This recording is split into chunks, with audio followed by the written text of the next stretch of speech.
is Nolan, who's going to officially launch the programme for us. Very much indeed, ladies and gentlemen. It's always such a pleasure to be here at O'Mahony's Bookshop, which I and my son kind of regard as a home from home, such a focal point for community and the arts here in Limerick.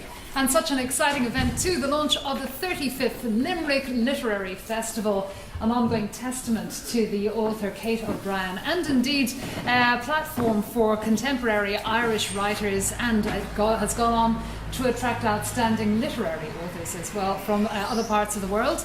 So looking forward to this year's festival very much. Before I start looking at the programme, it's going off-piste somewhat, but I just wanted to say that on behalf of RTE Lyric FM, how proud we are to be part of Limerick here as RTE's main representative of arts and public service broadcasting. It means a tremendous lot to be here in this city. And it's festivals such as this, the Limerick Literary Festival, which have galvanised culture and the arts in Limerick and made it such a tremendously exciting place in which to live and to work and to broadcast on the international scene. So to get on to this year's programme, which, wow, talk about a cornucopia of works, but Richard Ford, I'm sure many people had their breath taken away when they saw that iconic American author is going to be coming as part of this year's festival. Looking forward to hearing him in conversation and, of course, swatting up madly on his books again. Philippe Claudel is coming in association with the Alliance Française, the great French author and filmographer as well. His superb writing is such a searing indictment, indeed, of the prison system and many other themes as well. He'll be bringing his expertise and looking forward to his readings. We also have a great panoply of Irish authors and personalities and artists as well. It's a particular pleasure to have Bill Whelan, our celebrated Irish composer, here today, and lovely to see that he will be in conversation with Liz Nugent, the crime author. So I'm really looking forward to eavesdropping on that particular conversation. Bill, a great literary gentleman, so that will be another treat to enjoy. Artistic partnership has really come to the fore in this year's festival. We have two main exciting events. A musical interlude on Friday the 22nd of February. That's in association with Irish National Opera, which has stormed onto the scene, as I'm sure you've been following in the past year. Members of INO will be coming down to perform arias which are referenced in my own personal favourite Kate O'Brien novel as Music and Splendour. Such a magnificent portrayal of singing and arts in 19th century Ireland and in Europe as well.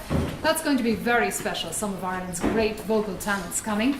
And of course we also have The Blank Page, a really interesting project in association with the National Library of Ireland, which follows the actual creation of a poem.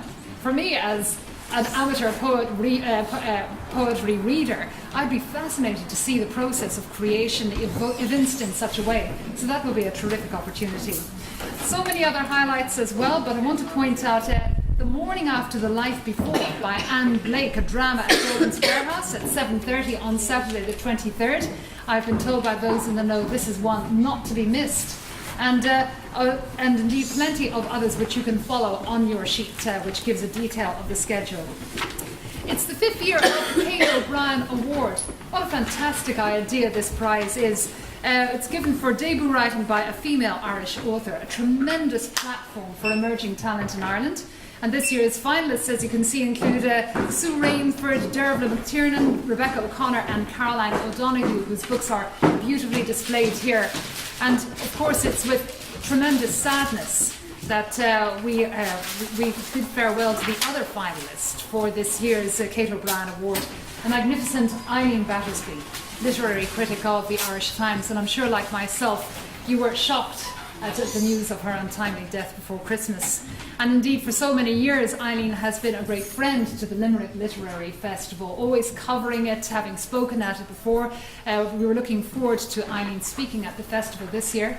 And it's wonderful that her daughter, Nadia, is going to come and speak in Eileen's stead as well. That will be a tremendous occasion and a real marking of Eileen's contribution, of her memory, of her talent, and I'm sure, like myself, you will be very much looking forward to reading her debut novel, one of the finalists, Teeth Marks Upon My Tongue, a testament to her multifaceted talent, that extraordinary gift for articulation, for observation, and her incredible wry sense of humour, which she brought to everything.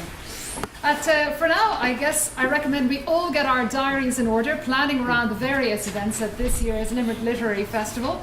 Thank you again to O'Mahony's for putting on such a typically gorgeous spread that we can peruse all that there is on offer and enjoy each other's company as well. I have a very reluctant 10-year-old, reluctant to leave O'Mahony's, so I'm sure I'll be bringing him down to the children's section before he's gone to bribe him off with a couple of books, and hopefully we'll both be seeing you at this year's festival as well. So in the meantime, hope you have a lovely drink and a lovely wander around the lovely shelves here at O'Mahony's. Thank you very much for your company, and see you at the festival.